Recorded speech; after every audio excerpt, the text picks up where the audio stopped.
When I found 98 brand new houses worth $34 million sitting on land I'd owned for 30 years, that HOA Karen thought she'd pulled off the perfect heist.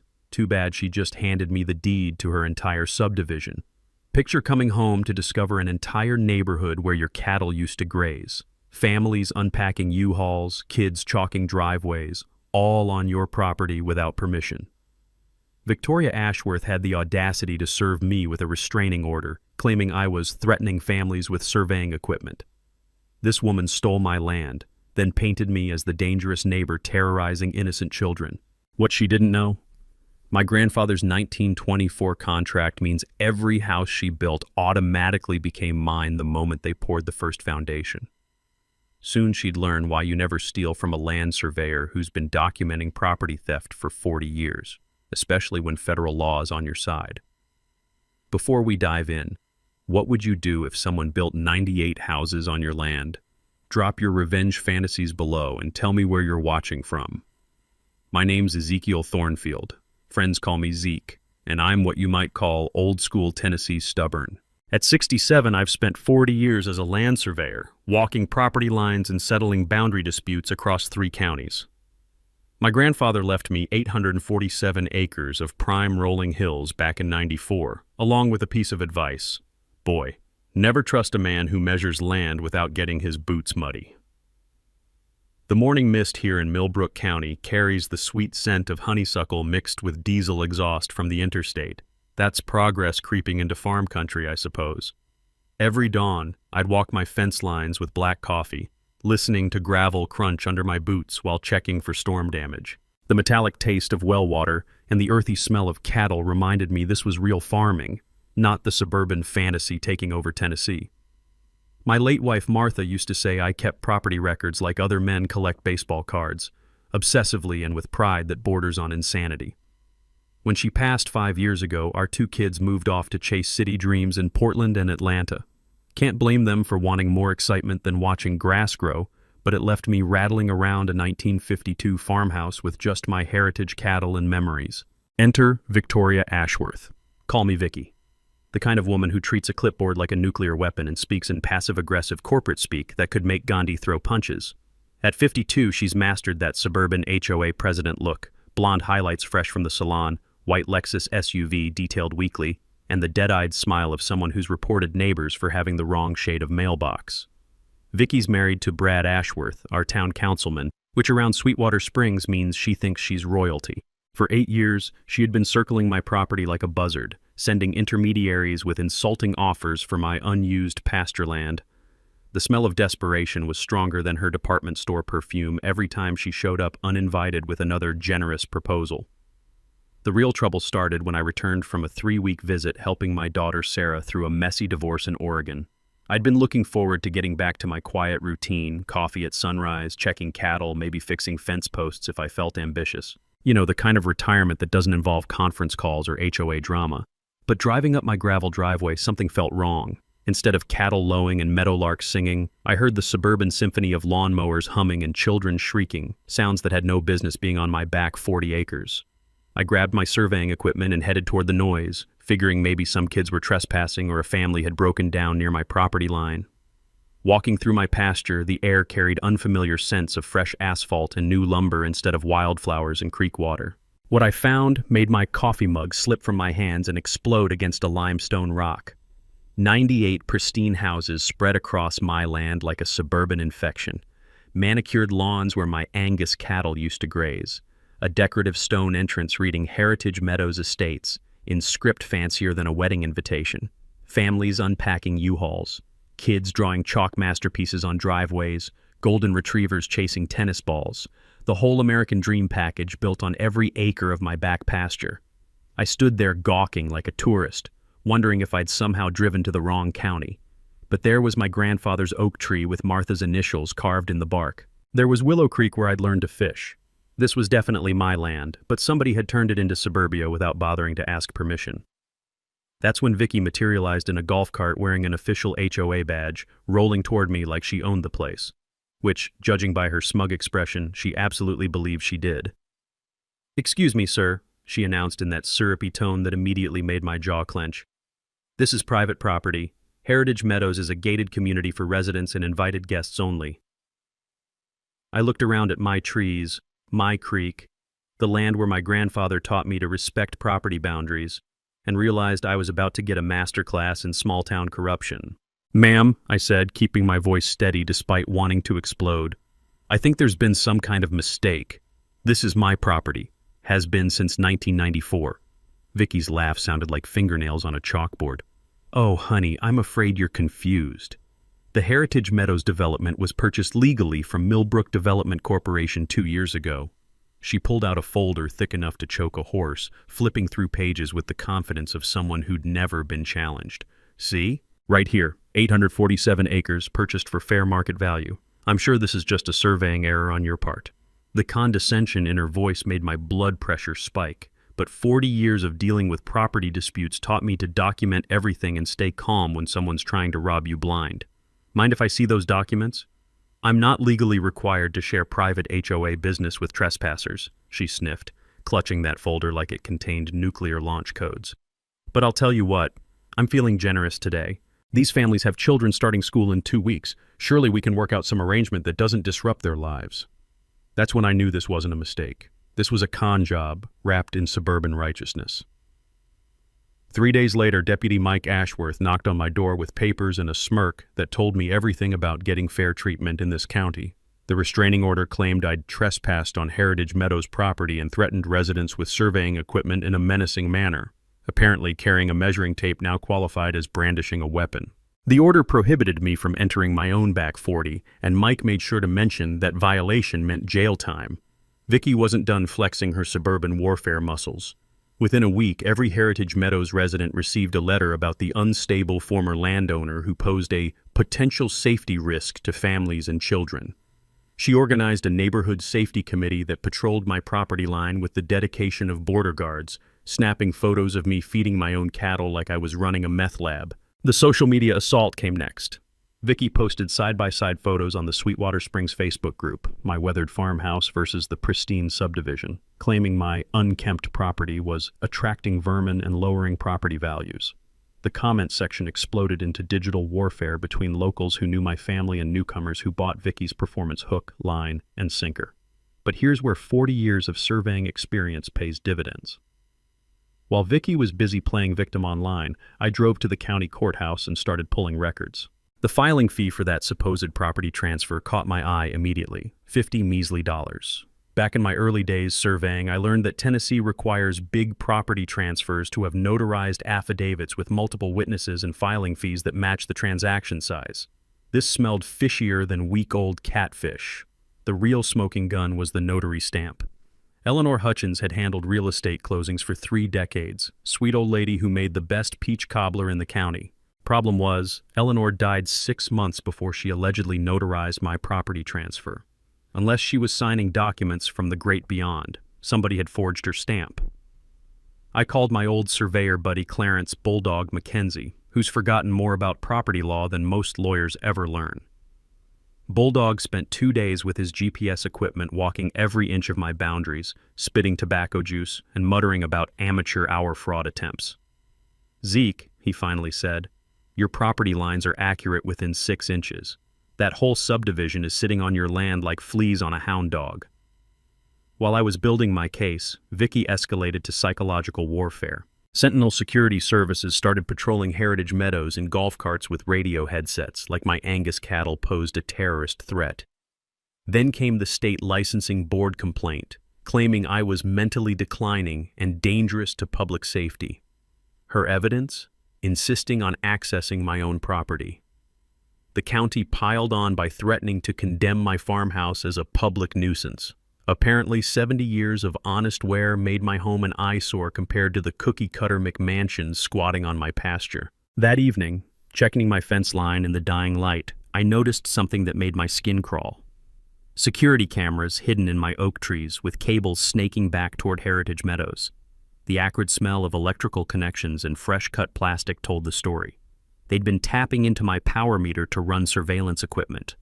Years ago, I'd helped a client catch copper thieves using an electromagnetic field detector from the hardware store, and the same technique revealed months of unauthorized monitoring. I sat in Martha's garden as crickets chirped and the scent of her climbing roses filled the evening air, wondering if I should just take whatever money Vicky offered and retire somewhere warm. Then I remembered my grandfather's words after the railroad company tried to steal our mineral rights back in '89. Son, when someone tries to steal your land, they're not just taking dirt, they're stealing your family's history. Martha had agreed, writing in her journal that night, Zeke never backs down from protecting what's right. Time to honor that legacy. 2 weeks later, Vicky pulled her media card. Channel 7 News rolled up to Heritage Meadows like they were covering a presidential assassination, complete with satellite truck and enough camera equipment to film a Hollywood movie. The story? Elderly man's delusions threaten young families. They interviewed concerned mothers clutching designer babies, painted me as a confused hermit living in the past, and gave Vicky 5 uninterrupted minutes to perform her Oscar-worthy victim routine. "We just want to live peacefully," she sobbed, dabbing eyes with tissues that looked suspiciously dry. "It breaks my heart to see someone so confused, but we can't let one person's mental decline endanger our children." The segment made me look like the villain in a Lifetime movie about suburban terror. But while Vicky was busy winning Emmy Awards for fake crying, I was doing what surveyors do best, following paper trails and connecting dots. My property insurance got canceled the next morning. The letter claimed significant change in land usage voided my policy based on aerial photos showing residential development. Now here's something interesting I learned helping my neighbor Jim catch insurance fraud back in '03. Agents often use inside access to trigger cancellations, leaving victims vulnerable right before something unfortunate happens. Turns out little Vicky worked part-time for Mutual Trust Insurance, the same company that dropped me. She'd used her database access to sabotage my coverage, timing it perfectly with her legal assault. The legal system revealed its true face when Judge Harold Pemberton scheduled an emergency hearing. Pemberton golfed with Brad every Thursday and owned stock in 3 development companies. Conflict of interest wasn't in his vocabulary. My court-appointed attorney showed up smelling like bourbon and mispronounced my name twice before advising me to accept reality and negotiate. When I demanded a jury trial, they postponed indefinitely, probably hoping I'd die of old age first. Meanwhile, Vicky convinced Heritage Meadows families that their property values would crater if the crazy old man won. She created a defense fund and collected $50,000 for legal expenses. Funny how that money funded the Ashworth's European vacation. Brad's Facebook photos from Tuscany wine tours were quite educational. The residents organized car washes and bake sales, unknowingly funding their own exploitation with the enthusiasm of cult members. I wasn't sitting idle, though. Every conversation got recorded on my smartphone using an app Sarah installed, with timestamps and GPS coordinates that would hold up in federal court. Trail cameras went up around my property perimeter, all positioned legally, but capturing every bit of their harassment campaign. The intimidation escalated fast. Dead animals appeared on my porch, possums mostly, though someone upgraded to a raccoon that stank like week-old roadkill. Nails scattered across my driveway flattened my truck tires twice. Anonymous calls promised accidents happen to stubborn old men, always at 3 a.m. when the threat felt most real. They blocked access to my own mailbox, claiming it sat on Heritage Meadows easement property. Sentinel security guards threatened arrest if I collected my own mail. The irony of stealing mail while accusing me of trespassing wasn't lost on anyone with half a brain. That's when my guardian angel arrived wearing jeans and carrying a notebook. Ruby Morgan, investigative reporter for the Nashville Tribune, had moved to small-town Tennessee seeking peace after big city burnout. She approached me after watching Channel 7's Hatchet Job, her legal reporting instincts screaming that something stunk worse than my septic tank. "Mr. Thornfield," she said, "I've covered enough white-collar crime to recognize a con job. Mind if I examine your documentation?" Ruby spent 3 days independently reviewing public records, confirming my ownership and discovering Heritage Meadows marketing materials dated 2 years before the alleged purchase. Her experience covering financial fraud taught her that internet archives never lie. The Wayback Machine revealed deleted web pages showing development plans from 2021, proving premeditation. She uncovered Brad's sealed juvenile record for real estate fraud in Kentucky. Our town councilman had previous experience stealing property, just never attempted grand theft on this scale. The county escalated to eminent domain threats, claiming Heritage Meadows provided essential housing for community growth. They appraised my 847 acres at $80,000 agricultural value, ignoring the $12 million residential potential.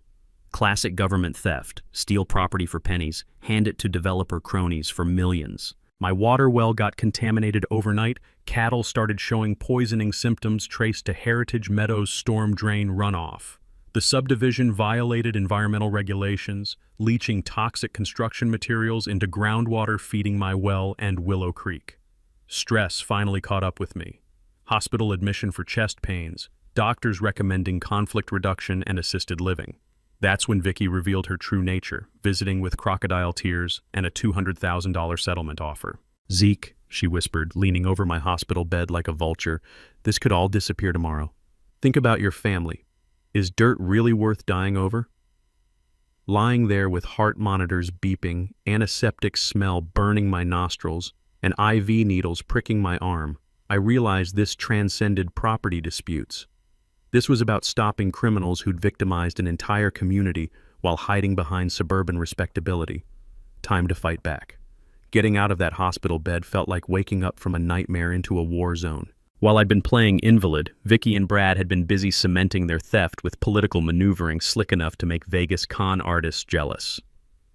Brad introduced an emergency city council resolution to annex Heritage Meadows into Sweetwater Springs city limits. A bureaucratic masterstroke that hit me like a brick to the skull. City jurisdiction would override county property laws, placing the subdivision under municipal control where Brad's influence ran deeper than a Tennessee sinkhole. They'd fast-tracked the vote for 10 days out, buried the notice in legal classifieds where only lawyers and land surveyors dare to tread. Ruby's investigation shifted into overdrive, uncovering document fraud that made Watergate look like amateur hour. Computer forensics revealed Brad's operation was playing copy and paste with notary stamps, stealing digital signatures from legitimate transactions like a teenager pirating movies. The Eleanor Hutchins forgery wasn't isolated. They'd been grave-robbing dead notaries' identities across 4 counties. Heritage Meadows families started receiving HOA special assessments that would make a loan shark blush. Vicky demanded thousands per household to fund the legal battle, threatening foreclosure for non-payment. She was literally extorting the people she'd supposedly protected, charging them premium prices to defend property they didn't legally own. The irony was thicker than Martha's cornbread. Residents paying to help steal their own money. Several families contacted me secretly, voices trembling over phone calls made after midnight when their children were asleep. They'd started questioning why their HOA queen needed BMW payments to fight one old man with a measuring tape. I hired an independent building inspector using Ruby's newspaper budget. Turns out journalistic integrity sometimes comes with funding for exposing corruption. What he found made my surveyor's soul weep. 47 major code violations, including houses built on wooden platforms over buried swampland without proper septic permits. The electrical systems violated county fire codes so badly that one spark could turn Heritage Meadows into a suburban bonfire. Vicky's desperation peaked when she tried bribing Dr. Stevens to declare me mentally incompetent. $20,000 to falsify dementia diagnosis and recommend guardianship proceedings. The good doctor recorded every word. She'd also hired some bottom-feeder private investigator to fabricate stories about my military service, claims so ridiculous that any veteran could debunk them between sips of coffee. The environmental revelation hit like lightning on a golf course. Ruby discovered Heritage Meadows was built over federally protected wetlands without EPA permits, violating more environmental laws than an oil spill. The original survey had been falsified by Brad's consulting company, claiming sensitive marsh habitat was non-significant grassland. They'd destroyed rare salamander breeding grounds, triggering Endangered Species Act violations, carrying $25,000 in daily fines, enough money to buy every house in the subdivision twice over. Danny Kowalski finally broke his silence after months of threats against his family. The former construction foreman provided copies of the real environmental survey plus photos of Brad ordering crews to dump concrete over protected wetlands. Danny had quit rather than participate in environmental destruction, then endured harassment for having a conscience, apparently a rare commodity in the construction business these days. Ruby's financial investigation traced Heritage Meadows funding through more shell companies than a 3-card Monte game, connected to overseas accounts that screamed money laundering louder than a tornado siren. The construction loans were secured using my property as collateral without my knowledge, creating fraud so blatant that bank executives would face federal conspiracy charges when this house of cards collapsed. The homeowner's awakening was brutal and swift. Property deeds were worthless, title insurance excluded contested land coverage, and families faced losing homes while still owing mortgages on houses they never legally owned. Secret resident meetings sprouted like mushrooms after rain, discussing class action lawsuits against the people who'd sold them the American dream built on environmental disaster. Vicky announced a Heritage Meadows Family Festival to demonstrate community support, her final desperate play for public sympathy.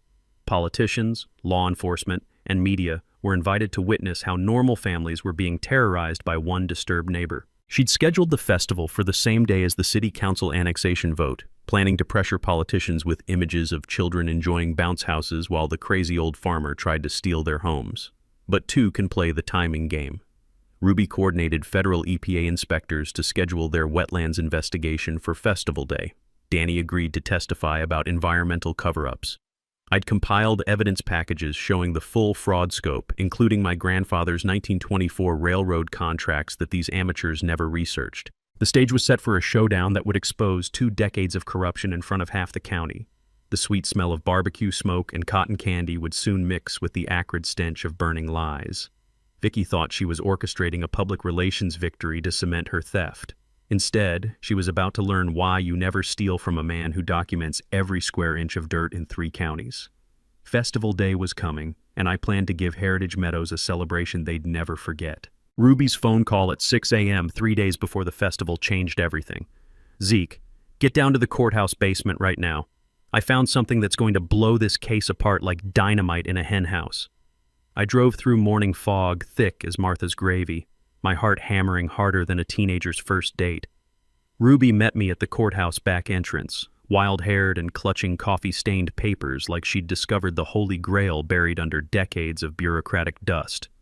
"The railway archives," she gasped, dragging me down creaky wooden stairs into a basement that smelled like mothballs and forgotten promises. I was researching easement law for another story when I stumbled across these beauties. She spread yellowed documents across a table under fluorescent lights that flickered like dying lightning bugs. Original 1924 railroad easement contracts, sealed in manila envelopes that hadn't seen daylight since Eisenhower was president. The musty paper crackled under my fingers like autumn leaves, and suddenly I could hear my grandfather's voice echoing through 9 decades. "Your grandfather was a stone-cold genius, Zeke. Look at Clause 7. My hands trembled, reading the faded typewriter text that would make modern lawyers weep with professional envy. Ezekiel Thornfield Sr. hadn't just negotiated mineral rights with Tennessee Central Railroad. He'd secured development protections stronger than Fort Knox. Any unauthorized structures built on Thornfield property would automatically transfer ownership to the family, along with every improvement, fixture, and blade of grass. "Sweet mother of pearl," I whispered, tasting the metallic tang of shock in my mouth. Grandpa saw this coming a century ago. The contract language was ironclad. Unauthorized construction automatically voided competing land claims and transferred all improvements to the rightful owner. Filed with the Federal Railway Commission, it carried jurisdiction that made state property law look like suggestions scrawled on napkins. No county judge, city council, or HOA queen could touch these rights. They were protected by federal transportation law older than sliced bread. Ruby's detective work revealed the smoking gun. My property extended 200 feet beyond current survey markers, encompassing not just 98 houses, but Heritage Meadows clubhouse, swimming pool, tennis courts, and that precious 9-hole golf course where Brad played every weekend. Satellite imagery from 2019 showed boundary stakes mysteriously relocated during one of my Oregon visits. Total theft includes recreational facilities worth $8 million, Ruby calculated, spreading printouts like a Vegas dealer. Under your grandfather's contract, Vicky just handed you a $42 million gift wrapped in suburban stupidity. The beautiful irony made me laugh until tears ran down my cheeks. 98 houses at $350,000 each, plus amenities, all mine thanks to a contract these amateurs never researched. The 1924 agreement had no statute of limitations, meaning their fraud actually strengthened my position instead of threatening it. Ruby had traced Brad's connection to the Railway Historical Society, discovering he'd accessed these same documents 3 years ago through genealogy research. Email evidence revealed a detailed theft plan, knowing about the easement clause but gambling I'd never find the original contracts. He thought he could outsmart a family that's been documenting property rights since Warren G. Harding was president, Ruby chuckled. But he made one crucial miscalculation. The insurance implications were staggering. Heritage Meadows carried $50 million in fraudulent coverage based on false ownership documents. When this collapsed, insurance companies would face liability exposure bigger than their executive bonuses. Federal jurisdiction meant local corruption couldn't protect the Ashworths anymore. U.S. Marshals would enforce the 1924 contract with authority that made county sheriffs look like mall security guards. The strategic advantage was overwhelming. I didn't need to prove ownership because Grandpa's contract automatically granted it. Vicky's festival would become her public execution, and she was about to hand me the rope while the cameras rolled. Ruby's kitchen table disappeared under an avalanche of legal documents, maps, laptops, and enough coffee cups to fuel a NASA launch. The sweet aroma of her homemade blueberry muffins battled the acrid smell of printer ink as we plotted the downfall of Heritage Meadows' suburban empire. Martha would have loved this. Organized chaos with a righteous purpose. Marcus Webb arrived looking like federal justice in a tailored suit. This silver-haired prosecutor had spent 40 years sending white-collar criminals to prison, and his wire-rimmed glasses had witnessed more courtroom victories than a Kentucky Derby champion. He reviewed our evidence with surgical precision. "Your grandfather's 1924 contract is tighter than bark on a tree," Marcus said, spreading the yellow documents like poker cards. "I've prosecuted 12 railway easement cases. This language is so bulletproof it could stop a freight train." Dr. Sarah Lightfoot joined via video call, her EPA credentials adding environmental felonies to our growing list of charges. The wetlands damage assessment made my surveyor soul weep. $15 million to restore habitat that had taken centuries to develop naturally. "The salamander species they destroyed is federally protected," Dr. Lightfoot explained, her voice carrying congressional testimony authority. "Daily fines compound faster than a teenager's credit card debt. We're talking generational bankruptcy." Danny Kowalski arrived looking like a man who'd been carrying concrete guilt for months. The former construction foreman spread blueprints across Ruby's table, revealing engineering disasters that would make any builder's insurance agent faint. "These houses are death traps on stilts," Danny said, his calloused finger tracing foundation plans. "Brad ordered pressure-treated lumber instead of proper concrete pilings to save money. Families are living in expensive houseboats that don't know they're sinking yet." The gallows humor wasn't lost on anyone. Heritage Meadows residents were literally living above their problems. Patty Goldman, our forensic accountant, connected financial dots with the enthusiasm of someone who'd found buried treasure in Excel spreadsheets. Her laptop displayed money trails that looked like spaghetti art created by drunken toddlers. "Total fraud exceeds 89 million, Patty announced, each number landing like artillery shells. They pre-sold 150 lots using fake ownership documents. Bernie Madoff would be impressed by this Ponzi scheme's ambition." Ruby orchestrated media strategy with military precision, marking our whiteboard timeline like D-Day invasion plans. EPA inspection at 11 during opening ceremonies, federal marshals at 1 during face painting. My story goes live at 2 when families check phones over barbecue.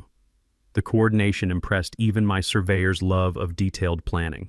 EPA handled environmental crimes, FBI covered financial fraud, and U.S. Marshals would serve papers that local corruption couldn't touch. Like watching a Swiss watch designed by angry federal agents. My biggest concern was protecting innocent families caught in Vicky's web. Marcus had researched victim compensation programs while I developed fair rent-to-own agreements for residents who wanted to stay. "These people bought the American dream from professional liars," I insisted, tasting the metallic determination that meant no compromise on principles. "We'll expose the criminals without destroying the casualties." Technology deployment turned Ruby's journalism team into a documentary crew. Discrete recording equipment, live streaming capability, and evidence collection systems would capture every moment for federal prosecution and social media transparency. The decoy operation required acting skills I didn't know this old surveyor possessed. I'd pretend to negotiate with Vicky during the festival, keeping the Ashworths distracted while federal agents positioned like chess pieces around Heritage Meadows. Reverend James Mitchell provided moral authority that small-town corruption couldn't dismiss. His Methodist church would shelter displaced residents while his historical knowledge about the Thornfield family's century-long community presence gave weight to our cause. Professional exhibits prepared for media would tell the story without words. Before and after photos of wetlands destruction, side-by-side forgery comparisons, and water contamination evidence would make evening news editors weep with journalistic joy. Backup plans covered every nightmare scenario from local interference to flight risks. Evidence lived in multiple secure locations. Civil rights attorneys stood ready for retaliation, and 3 national news networks had contacts warming up for potential coverage. The evening before festival day, I visited Martha's grave as sunset painted the sky colors she'd loved. Soft purples and golds that reminded me why this land mattered beyond money or property rights. Her journal entry from our 20th anniversary echoed in memory. Zeke fights for what's right, not what's easy. Kneeling beside her headstone, breathing the sweet scent of honeysuckle that grew wild around her resting place, I made a promise. Tomorrow would expose 20 years of corruption while protecting families who'd been victimized by their own dreams. Vicky had planned a festival to celebrate her theft. Instead, she was about to host the most expensive public confession in Tennessee history, served with a side of federal justice and broadcast live for anyone with internet access. The irony tasted sweeter than Ruby's blueberry muffins. Festival morning arrived with the kind of picture-perfect weather that made Vicky believe God himself endorsed her suburban theft. Heritage Meadows sparkled like a movie set, decorated with enough balloons and banners to make Disney World jealous. The smell of barbecue smoke and cotton candy mixed with fresh-cut grass created an atmosphere of wholesome family fun that would have been heartwarming if it wasn't built on decades of fraud. Vicky had pulled out every manipulation trick in the suburban playbook. Children's choirs performed at the opening ceremony, local politicians gave speeches about protecting family values, and media cameras focused on sympathetic families while carefully avoiding the federal agents positioned discreetly around the festival grounds like well-dressed wolves.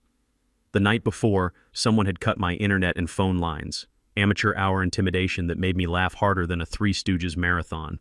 My truck tires got slashed again, and a threatening note appeared on my windshield promising, "Accidents happen to stubborn old fools."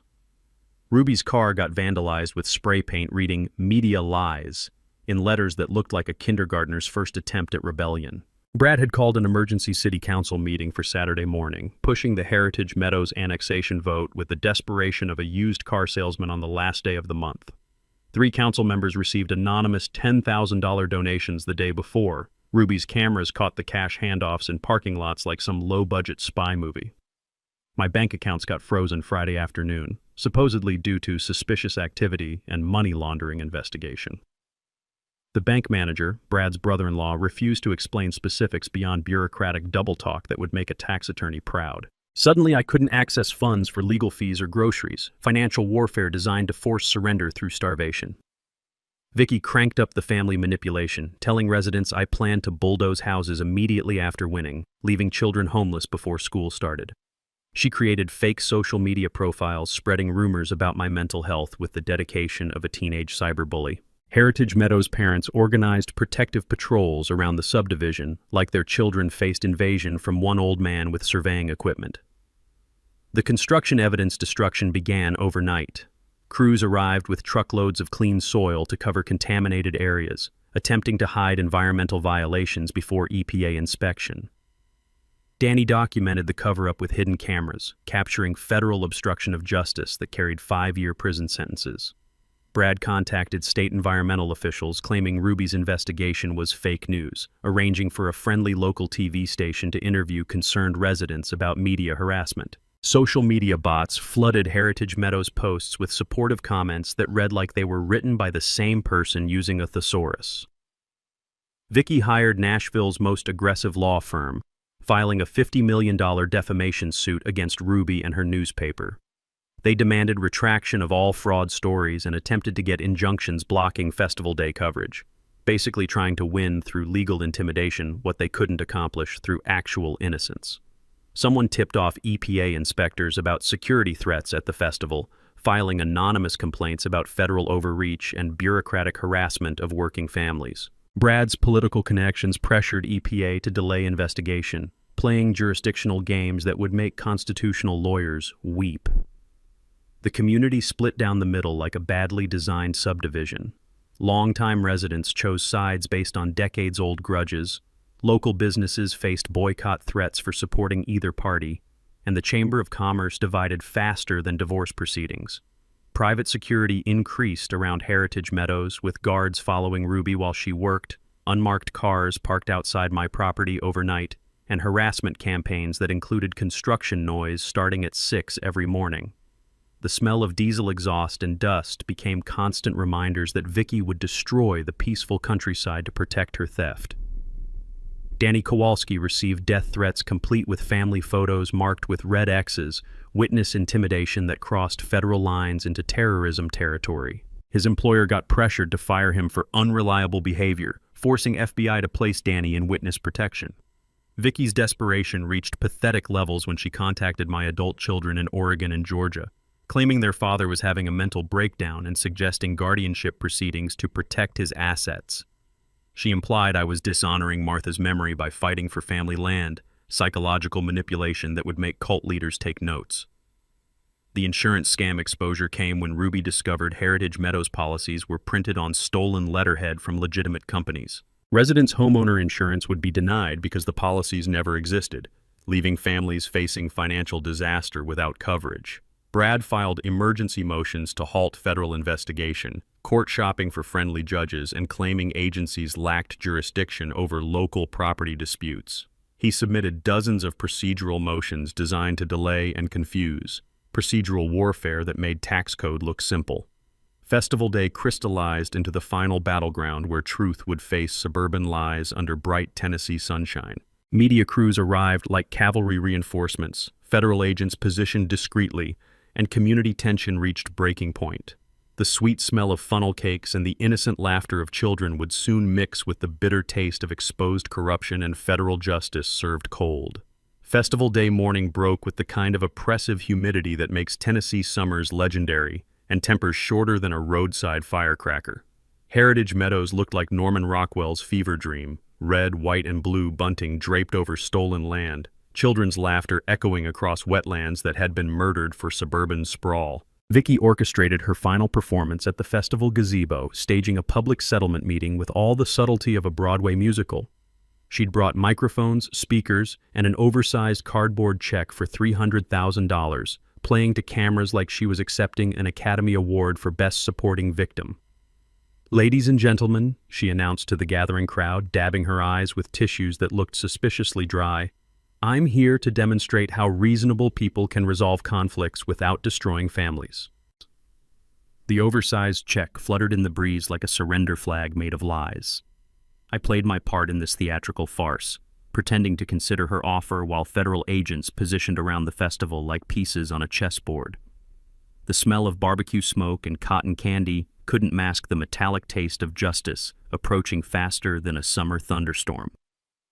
Dr. Sarah Lightfoot arrived discreetly during the children's puppet show, carrying EPA testing equipment disguised in a family picnic basket. She began soil and water sampling around the festival area, discovering fresh concrete poured over wetlands overnight, evidence tampering that added federal obstruction charges to the growing list. Ruby's financial investigation had uncovered the international money laundering connection that morning. Heritage Meadows was funded through Russian shell companies connected to a real estate fraud ring operating in 12 states. Brad Ashworth wasn't just a small-town crook. He was connected to an international criminal enterprise that made local corruption look like shoplifting candy bars. Maria Santos, the elementary school teacher who lived in Heritage Meadows with her 2 young daughters, approached Ruby during the face-painting activity. Her hands trembled as she showed forged notary signatures on her deed, recognizing Brad's handwriting from his campaign materials. "I trusted them," Maria whispered, glancing nervously at her children getting butterfly designs painted on their cheeks. "They said we were buying our forever home, but everything was lies." Her courage would become the crack that shattered Vicky's facade of community protection. The media ambush came during the lunch hour when Brad arranged a surprise television interview to attack my credibility. Channel 7's cameras rolled as he portrayed me as a confused elderly man endangering innocent families, with delusions about property ownership that threatened children's safety. The interview was interrupted by federal marshals serving arrest warrants live on television. Brad's face transformed from smug confidence to panic faster than a teenager caught shoplifting as handcuffs clicked around his wrists during the broadcast. His protests about deep state conspiracies and government overreach played perfectly for evening news sound bites. Vicky's meltdown began when she realized Brad's arrest exposed their entire conspiracy. Standing beside the bounce house where toddlers played innocent games, she started screaming at federal agents about constitutional rights and government persecution. Her accusations that EPA was part of a liberal conspiracy against honest Americans got recorded by dozens of phones, creating viral social media content that destroyed any remaining credibility. Ruby's newspaper released the complete evidence package online while families ate barbecue and checked their phones. Interactive timelines showed 4 years of fraud conspiracy, financial records proved international money laundering, and document comparisons revealed systematic forgery. The internet moved faster than small-town gossip, spreading truth that couldn't be contained by local corruption. Reverend Mitchell organized an emergency resident meeting at the Methodist Church, providing sanctuary for displaced families while legal aid volunteers offered free consultation. Local businesses stepped up with job offers for residents facing financial crisis, proving that genuine community spirit could survive suburban cancer. EPA testing revealed groundwater contamination affecting the entire area, forcing immediate evacuation of Heritage Meadows families to local motels at federal expense. The water supply was declared unsafe, and cleanup estimates reached $25 million for environmental restoration that could take decades. U.S. Marshals secured Heritage Meadows as a federal crime scene, giving residents 48 hours to remove personal belongings before evidence collection began. The subdivision that had represented stolen American dreams became a monument to the consequences of greed disguised as community development. The corruption web unraveled faster than cheap yarn. County Sheriff Mike Ashworth got arrested for accepting bribes, 3 city council members faced federal charges for money laundering, and the bank president was indicted for mortgage fraud. FBI opened investigations into all Ashworth business dealings, discovering systematic theft spanning 2 decades. Vicky's desperate flight attempt came as federal agents tightened the noose. Airport security caught her at Nashville International with suitcases containing $2.3 million in bearer bonds, claiming the money was retirement savings despite no legitimate income source. The bonds traced to Cayman Islands accounts connected to the Russian money laundering network. National media trucks arrived as the story gained momentum, transforming a small-town festival into a circus of justice that would make constitutional law professors assign case studies for years. Social media hashtags, #HeritageScam and #JusticeForZeke trended nationally, proving that authentic David versus Goliath stories still captured American hearts. The stage was set for public confrontation that would expose decades of corruption while the cameras rolled. The festival gazebo transformed into an impromptu courthouse as federal agents, media crews, and half the county gathered for a showdown that would make Wild West historians jealous. The sweet smell of funnel cakes mixed with the acrid tension of exposed corruption, while children's laughter provided an innocent soundtrack to the collapse of Heritage Meadows' criminal empire. I stepped to the microphone wearing my grandfather's surveyor compass around my neck like a talisman, holding the original 1924 railroad easement document that would change everything. My voice carried across the crowd without amplification. 40 years of calling property boundaries had taught me how to project authority. "Ladies and gentlemen," I began, looking directly at Vicky, who stood frozen like a deer in headlights. "I'm here to set the record straight about my family's land and the criminals who thought they could steal it." The crowd fell silent except for the distant hum of federal agents' radios and the flutter of evidence papers in the Tennessee breeze. I read key passages from my grandfather's contract aloud, explaining how the 1924 railroad easement automatically transferred ownership of any unauthorized construction to the Thornfield family. "Every house, every streetlight, every blade of grass in Heritage Meadows belongs to me under federal law," I announced, holding up the yellowed document like Moses presenting the 10 Commandments. My grandfather was smart enough to protect our family from exactly this kind of theft. Vicky pushed through the crowd like a woman possessed, grabbing the microphone with the desperation of someone watching their empire crumble in real time. "This is all lies and fake documents," she screamed, her carefully maintained suburban composure finally cracking like cheap veneer. "These people are part of a conspiracy against working families." That's when U.S. Attorney Marcus Webb stepped forward with arrest warrants, his federal authority cutting through local corruption like a hot knife through butter. The crowd watched in stunned silence as he read charges against Victoria Ashworth, 47 counts including fraud, money laundering, environmental crimes, and conspiracy to commit theft. "You have the right to remain silent," Marcus said as federal marshals placed handcuffs on Vicky's wrists. Her perfectly manicured hands looked almost fragile in the metal restraints, a fitting symbol of how delicate her criminal enterprise had always been. Heritage Meadows residents reacted with confusion and anger that split the crowd faster than a lightning strike. Maria Santos stepped forward to speak for families who'd been victimized by their own American dream. "We just wanted homes for our children," she said, her voice trembling with emotion and betrayal. "We didn't know about any fraud. We trusted these people with our life savings." Some residents turned their anger toward Vicky, finally understanding how thoroughly they'd been manipulated, while others defended her out of desperate hope that their property investments weren't worthless. The community division was painful to watch. Good people torn apart by criminals who'd hidden behind suburban respectability.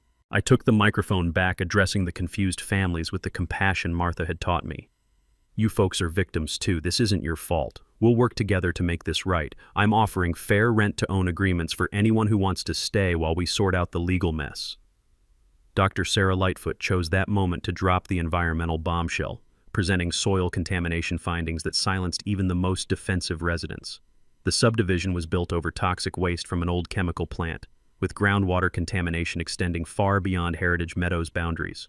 "All residents must evacuate immediately for health safety, Doctor," Lightfoot announced, her EPA authority brooking no argument. "The water supply is contaminated and the soil contains chemicals that pose serious health risks, especially to children." The media feeding frenzy exploded as reporters fired questions faster than an auctioneer's chant. How did county officials miss such obvious fraud? What's the total financial damage to victims? Will this lead to federal oversight of rural development? The story was becoming a national symbol of small-town corruption and environmental destruction. County Sheriff Mike Ashworth arrived with backup officers, attempting to assert local authority over federal agents in a jurisdictional pissing contest that would have been funny if it wasn't so pathetic. He discovered he was also under investigation for accepting bribes when federal marshals handed him his own arrest warrant.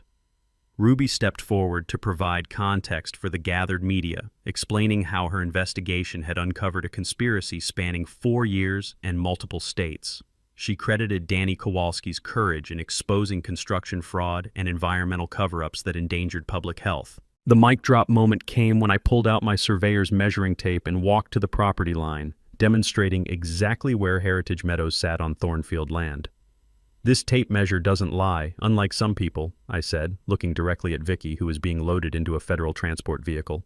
From the back of the police car, Vicky screamed her final outburst. "These people don't deserve nice homes anyway!" The racial slurs that followed, directed at Hispanic families in the crowd, revealed the true character behind her suburban mask and confirmed the discriminatory motives Ruby had suspected all along. Festival Day had become a public execution of corruption, broadcast live across social media and picked up by national news networks. Justice served cold with a side of environmental protection, all witnessed by half of Tennessee. 6 months later, Heritage Meadows stood like a suburban ghost town, yellow EPA tape fluttering in the Tennessee breeze where manicured lawns once spread their artificial perfection. The sweet scent of honeysuckle had returned, mixing with morning dew and the earthy smell of healthy soil as nature reclaimed stolen land. My cattle grazed peacefully where cookie-cutter McMansions once squatted like architectural tumors, proving that good land always outlasts bad ideas. The legal aftermath delivered justice with federal efficiency that would make Martha smile from heaven. Vicky Ashworth got 15 years in federal prison. Apparently, orange jumpsuits don't come with HOA badges. Brad received 20 years for racketeering, while Sheriff Mike Ashworth and 3 city council members earned 5-year vacations, courtesy of the federal penitentiary system. New oversight requirements mean future property thieves will need better lawyers and bigger bribes. 23 Heritage Meadows families accepted my rent-to-own offers, building sustainable homes on properly zoned land that respected environmental regulations and actual property rights. Maria Santos became our community liaison, her children now playing in clean streams where toxic runoff once flowed. Watching kids catch salamanders in restored wetlands reminded me why we fought so hard. The Thornfield Foundation launched with $20 million from the property windfall, funding scholarships for first-generation college students who understand that honest work beats suburban scheming every time. The Martha Thornfield Memorial Library anchors Sweetwater Springs downtown, offering free legal aid clinics that help property owners protect themselves from corporate predators with clipboards and fake smiles. 400 acres became the Thornfield Wildlife Sanctuary, protecting endangered salamanders and wetlands that educate future generations about environmental stewardship. The Climate Research Station attracts scientists from 3 universities, proving conservation and education create more jobs than fraudulent development ever could. Ruby's Pulitzer Prize launched her Washington Post career, but she returns annually for our Thornfield Heritage Festival. Her Emmy-winning documentary about Heritage Meadows became required viewing in journalism schools, teaching students that good reporting can literally save communities from destruction. Danny Kowalski testified before Congress about construction corruption, strengthening whistleblower protections that bear his name. His environmental restoration company employs other workers who chose conscience over corporate pressure. Turns out honesty pays better than fraud, with significantly less risk of federal prosecution. The national impact exceeded our expectations. FBI investigations uncovered similar schemes in 47 communities, shutting down $2.3 billion in fraudulent developments. Congressional task forces created federal property verification requirements that protect families from professional thieves masquerading as community developers. I teach surveying at the community college now, sharing 40 years of experience with students who will protect the next generation from boundary disputes and property fraud. Key lesson: accurate measurements and honest documentation built America.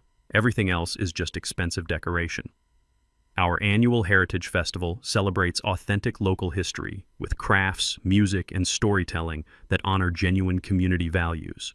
Former enemies collaborate on planning committees, proving shared purpose heals divisions created by greed faster than any therapy session. Environmental recovery exceeded our wildest hopes. Endangered species return to restored wetlands.